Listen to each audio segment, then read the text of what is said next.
হৃদয় বিদারক একটি ঘটনাকে সামনে রেখে আজকে এখানে উপস্থিত হতে বাধ্য হয়েছি। আজকে আমাদের সামনে উপবিষ্ট সাংবাদিক বন্ধুগণ এবং আমাদের সাথে যারা আজকে মানববন্ধনে অংশীজন হয়েছেন, আপনারা অবগত আছেন এই বিগত কয়েক মাসে আমরা শুধুমাত্র একটি ইস্যু নিয়েই রাজু ভাস্কর্যের পাদদেশে আমাদের আন্দোলন করতে বাধ্য হয়েছি, আমাদের মতামত জানাতে বাধ্য হয়েছি। এবং দুঃখের বিষয়, আমরা কোনোটিরই কোনো দৃশ্যমান ফলাফল দেখতে পাইনি, যার ফলশ্রুতিতে আমাদেরকে আজকে আবারও এখানে এসে দাঁড়াতে হয়েছে। বিগত 9 দিনে 5 জন শিশুকে হত্যা করা হয়েছে, এর মধ্যে 4 জন শিশুকে ধর্ষণের পর হত্যা করা হয়েছে। আমাদের প্রিয় মাতৃভূমি কতখানি অবক্ষয়ের পথে এগিয়ে গিয়েছে আমরা দেখতে পাচ্ছি। অহরহ শিশুদেরকে ধর্ষণ করা হচ্ছে, অহরহ তাদেরকে হত্যা করা হচ্ছে, তাদের দেহ থেকে মাথাকে বিচ্ছিন্ন করে দেওয়া হচ্ছে, দেহকে খণ্ড বিখণ্ড করা হচ্ছে। এরই পাশাপাশি নারীদের নিরাপত্তার অবস্থা আশঙ্কাজনক। জনাব সালাউদ্দিন আহমেদের তথ্য মতেই এপ্রিল পর্যন্ত ধর্ষণ মামলা জমা হয়েছে 666টি। কিন্তু এর পরবর্তী ফলাফল কি আমরা কি কেউ দেখেছি? একজন ধর্ষকের দৃষ্টান্তমূলক শাস্তি কি আমরা দেখেছি? আমাদের ছোট্ট শিশু রামিসাকে যে ধর্ষণ করেছে, যেই নরপশু হত্যা করেছে, সে ইতিমধ্যে একজন আসামি ছিল, যাকে জেল থেকে ছেড়ে দেওয়া হয়েছে। এর ফলশ্রুতিতে আমরা দেখতে পেয়েছি সে কিভাবে একজন নিষ্পাপ শিশুকে নৃশংস উপায়ে হত্যা করেছে। আমরা স্বরাষ্ট্রমন্ত্রী জনাব সালাউদ্দিন আহমেদকে স্পষ্টভাবে বলতে চাই, আপনি সংবিধানের ব্যাখ্যা থেকে বের হয়ে আসুন। আপনি সংবিধানের ব্যাখ্যা থেকে বের হয়ে দেশের অবস্থার দিকে তাকান, দেশের নারীদের দিকে তাকান, দেশের শিশুদের দিকে তাকান, দেশের নিরাপত্তার দিকে তাকান। আমরা যখন দেখি এক একটা দুঃখজনক ঘটনা ঘটে, তখন আমরা বিভিন্ন নিউজের কমেন্ট বক্সে একটা কমেন্ট পাই, সরকার কি ঘরের ভিতরে গিয়ে নিরাপত্তা দেবে? সরকার কি ঘরের ভিতরে গিয়ে আইন শৃঙ্খলা বাহিনীকে প্রবেশ করাবে? কি হাস্যকর কথাবার্তা!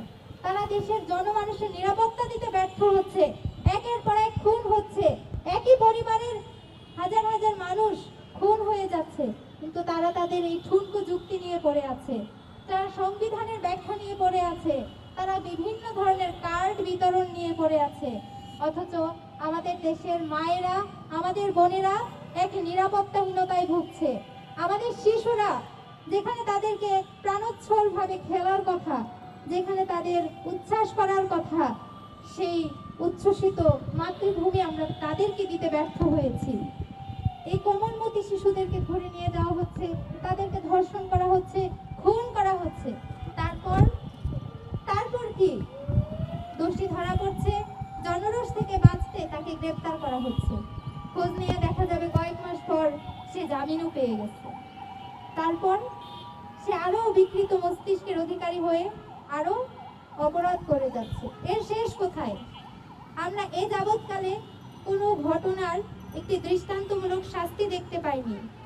দেশের ক্রমবর্ধমান আইন শৃঙ্খলার যে অবনতি হচ্ছে, দেশের নিরাপত্তার যে অবনতি হচ্ছে, বিশেষ করে নারীদের এবং শিশুদের যে অনিরাপত্তা আমরা দেখতে পাচ্ছি, সেই বিষয়ে সরকারের আমরা ন্যূনতম কোনো ভ্রুক্ষেপও দেখতে পাচ্ছি না। বরঞ্চ আমরা কি দেখতে পাচ্ছি? সরকারের এমপিরাই নারীদেরকে ভোগ্যপণ্য বানাচ্ছে।